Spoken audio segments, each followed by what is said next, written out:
The art of betrayal. Betrayal doesn't announce itself with a roar. It slips in silently, eroding trust one lie at a time until everything you thought was solid crumbles beneath you. That's how it happened to me. When I stepped into the hotel suite, I wasn't angry, not yet. I wasn't heartbroken either. Instead, I felt a cold, sober clarity, as if a curtain had been pulled back to reveal the truth. My wife, Isabella, was in another man's arms. Their laughter was sharp, cutting through the air like glass shards. They didn't notice me at first. They were too consumed by their charade. I stood there, smiling, because they had no idea. They didn't know I knew their secret, didn't know I was playing a much larger, more dangerous game. This wasn't just about revenge, it was about showing them that betrayal has a price, and I was prepared to make them pay. The perfect facade. From the outside, our life was a picture of perfection. Isabella, a celebrated architect, was the darling of the design world. Her work graced the covers of prestigious magazines, and every party or exhibition we attended revolved around her brilliance. Together, we were dubbed the power couple, her creative genius complementing my strategic acumen. I am Gabriel Moretti, one of Madrid's most sought-after financial strategists. In boardrooms and exclusive clubs, my name carried weight, whispered with admiration and respect. Our lives seemed flawless, until the cracks appeared. At first, they were subtle, a cancelled dinner date, a missed goodnight kiss. Then, there were the late nights. Isabella would come home hours past sunset, faint traces of an unfamiliar perfume lingering on her. When I asked, her excuses were impeccable. Meetings that ran late, deals that couldn't wait. I wanted to believe her. I convinced myself that success demanded sacrifices. But late nights turned into weekends away. Intimacy grew scarce, and the warmth in her gaze cooled. She was there, but her mind was elsewhere, her heart no longer mine. The turning point. It was at a charity auction when I first felt the ground shift beneath me. Isabella, radiant in an emerald green gown, captivated everyone in the room. Her laughter sparkled like champagne, her charm effortless. Yet, when her phone buzzed on the table, she glanced at it too quickly, her hand twitching as if to grab it. A name flashed across the screen. Raphael. That name lodged itself in my mind like a thorn. Was he a client? A colleague? Or someone more intimate? That night, as Isabella slept peacefully beside me, I lay awake, the weight of that name pressing down on me. When I could no longer bear it, I slipped out of bed and retrieved her phone from the kitchen counter. Her messages were locked, but her emails were not. And there, in the dim light of the living room, I found it, an email from Raphael. Last night was unforgettable. I can still feel your warmth. Same time next week. The words blurred as rage and disbelief coursed through me. How long had this been going on? How could she lie so effortlessly, pretending we were still the perfect couple? The evidence unfolds. I didn't confront her immediately. Instead, I spent the next day unraveling her web of lies. Credit card statements revealed dinners at restaurants I'd never heard of. Receipts hinted at gifts I'd never received. And then there were the hotel bookings, the Hotel Valencia, where she had stayed twice last month. Both reservations were under her name, but a guest named Rafael Morales had checked in alongside her. By the time Isabella kissed me goodbye the next morning, her smile sweet and tone casual, I no longer saw the woman I had married. All I saw were the lies she had spun, the betrayal she thought was hidden. But she underestimated me. The game begins. I wasn't just Gabriel Moretti, the devoted husband anymore. I was a man on a mission. Betrayal doesn't just destroy trust. It awakens something darker, sharper, more dangerous. Isabella and Raphael thought they were clever, but they were playing in my world now, a world where strategy is king and mistakes are costly. Their game was over. Mine had just begun.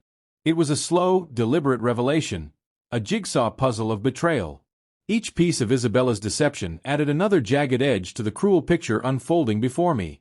Finding Raphael's emails was the catalyst. From that moment, I couldn't let go. I became obsessed, scrutinizing every aspect of her life. Her phone, her calendar, her receipts. Each one whispered a story she had never told me. It began innocently enough with a hotel reservation in Valencia. One night, her name was on the booking, but the guest listed alongside her was Rafael Morales. The dates matched perfectly with her supposed late-night meetings with clients. Then there were the dinners, lavish, intimate meals at upscale restaurants I had never visited, places she never mentioned. The receipts painted a picture of whispered secrets and stolen glances over fine china. It wasn't just the money or the exclusivity of the locations that stung. It was the audacity of her lies. She had woven an intricate web, confident I would never notice the holes. But I did. I noticed everything. Night after night, I followed her. From a distance, I watched as she arrived in Valencia, always cautious, her eyes darting as though she knew she was being watched. Yet, her precautions failed her. One evening, I saw Raphael meet her outside the hotel. His arm slid possessively around her waist, and she leaned into him, her smile radiant in a way that used to be reserved for me. That look, the one that once belonged to me, now betrayed everything. Oddly, I wasn't angry. Not yet. I was calculating. To expose her betrayal, I needed precision. The moment came sooner than I expected. A week later, after yet another night in Valencia, I invited Isabella to dinner at my place. I prepared her favorite dish, paella infused with saffron and fresh seafood, and paired it with a bottle of her favorite Rioja. She arrived late, her cheeks flushed and her hair slightly disheveled, the telltale signs of another long workday. Pouring her a glass of wine, I kept my tone even. "Was it worth it?" I asked, my voice devoid of emotion. She smiled, the practiced expression of someone too comfortable with deception. "Yes. We got the contract," she replied, oblivious. "Did you and Raphael celebrate tonight?" I pressed, my gaze locking onto hers. Her smile faltered, panic flickering in her eyes. "What are you talking about?" she stammered, feigning confusion. I leaned back, taking a slow sip of wine. "You're a skilled liar, Isabella. I'll give you that. But not skilled enough." Her face turned pale. Before she could respond, I reached into my pocket and laid a stack of documents on the table. Hotel reservations, emails, credit card statements. The evidence was damning. "Care to explain?" I asked, my voice as sharp as broken glass. She stared at the papers, her hands trembling. "Gabriel, I can explain," she began. "Don't insult me by pretending this isn't what it looks like," I interrupted, my calm mask slipping for the first time. "Because it looks exactly like what it is. You've been sneaking around with Raphael, lying to my face, and destroying everything we built." Tears welled in her eyes, but I felt nothing. No pity, no sadness. Only the cold satisfaction of watching her facade crumble. "I made a mistake," she whispered. "No," I said, cutting her off. "This isn't the time for apologies. This is the time for consequences." The next phase of my plan required meticulous precision. I booked the same suite in Valencia where their affair had blossomed, a poetic stage for its undoing. Using a disposable phone and a fake name, I called Raphael directly, posing as a potential investor. "Let's meet in Valencia," I proposed. "Room 305. You'll recognize it." On the designated day, I arrived early. The room was carefully prepared, evidence arranged like pieces of a macabre exhibit. When Raphael arrived, he was as arrogant as ever, pouring himself a glass of wine as though he owned the place. Minutes later, Isabella entered, her nervousness palpable. When she saw me, she froze. "Gabriel, what are you doing here?" she stammered. "Sit down," I commanded, pointing to the sofa. Raphael glanced between us, his unease growing. "What's going on?" he demanded. I smiled coldly and placed the stack of evidence on the coffee table. "This," I said, "is the end of your little game, and the beginning of mine." Turning to Raphael, my eyes were like ice. "By the way, the ring is beautiful," I remarked, nodding toward the gold band on his finger. "You're as cunning as my wife." He clenched his jaw. "You don't scare me," he spat. I leaned in, my voice a whisper of menace. "You should be." Rebirth from the ashes. A tale of betrayal, revenge, and redemption. I leaned in closer, my voice barely a whisper, as I delivered the words that would dismantle their entire world. "This USB stick," I said, my gaze steady, "contains everything about you, emails, receipts, photos. Enough to destroy you, Raphael, both professionally and personally." The room plunged into silence, the weight of my words settling heavily on their shoulders. Raphael's face crumpled at the mention of his wife, Sophia, while Isabella's defiance flickered. When this becomes public, I added with chilling precision, your careers and reputations will collapse. You'll become nothing more than a cautionary tale. It wasn't anger that drove me. It was precision. Revenge, I'd come to realize, isn't about rage. It's about crafting each move with care, ensuring every step lands with devastating accuracy. Raphael and Isabella believed themselves untouchable. They saw me as nothing more than a powerless, aggrieved husband. They were so wrong. The first strike. My first move was subtle, calculated. I anonymously mailed a USB stick to Sophia, Raphael's unsuspecting wife. Inside were photos of Raphael and Isabella, screenshots of their damning emails, and invoices from their favorite hotel suite. I could almost see Sophia in their immaculate living room, opening the package and watching her seemingly perfect life crumble. The storm had begun. Next, I targeted Raphael's thriving real estate empire.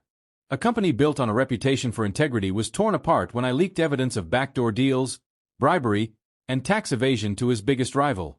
Within days, the headlines screamed his downfall. His partners, eager to protect their own interests, forced him to resign. But I wasn't done.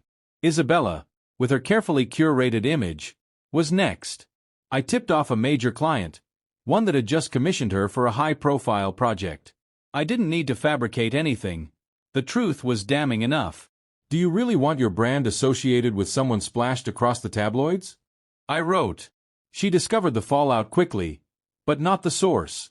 Yet, one night, her desperation spilled over. She called me, her voice trembling. Gabrielle, she pleaded, it's all over. My project, my reputation. I don't know what to do. Her despair didn't stir me. Actions have consequences, Isabella, I said coldly. And yours are finally catching up to you. The aftermath. A month later, I stood on the balcony of my attic apartment, a glass of whiskey in hand. The city stretched out before me, its glittering lights a testament to the new life I was building. Behind me, the faint strains of classical music filled the room. Isabella was gone. Her belongings, packed into boxes, marked the end of her presence in my life. Raphael had vanished from public view, his career in ashes. His marriage followed suit. Sophia filed for divorce and moved to Lisbon with their children, starting over. But the greatest satisfaction didn't come from their downfall. It came from reclaiming my life. They had tried to strip me of my dignity, my trust, my very sense of self. Instead, I emerged stronger, forged in the fire of betrayal. As the cold wind stung my face, I whispered to the night, sometimes the storm doesn't destroy you, it makes you indestructible. A new chapter. Months later, life found a quieter rhythm. The chaos of betrayal had given way to calm confidence. One afternoon, while wandering through a gallery near the Prado Museum, I noticed a woman standing before a painting. Her elegance was understated but captivating. When our eyes met, she smiled, her gaze warm and kind. Beautiful, isn't it? She said. I replied, not as beautiful as what I'm looking at now. Her name was Elena, a photographer showcasing her work in Madrid. We spent hours exploring the gallery, discussing art, life, and everything in between. She didn't ask about my past, and for the first time, I didn't feel the need to share. That evening, as the setting sun bathed the city in gold and crimson, I realized something profound. Betrayal is like a fire. It burns away the falsehoods and leaves behind only the truth. And the truth was this: I had been reborn. The journey continues. Betrayal doesn't define you. How you rise from it does. If my story resonates with you, I hope it serves as a reminder that from the ashes of pain, you can build something stronger, truer, and infinitely more powerful. Thank you for being a part of this journey. If you haven't already, join this community of resilience and transformation by subscribing. Together, let's explore more stories that touch the heart and ignite the spirit. Don't forget to click the notification bell, so you never miss what comes next.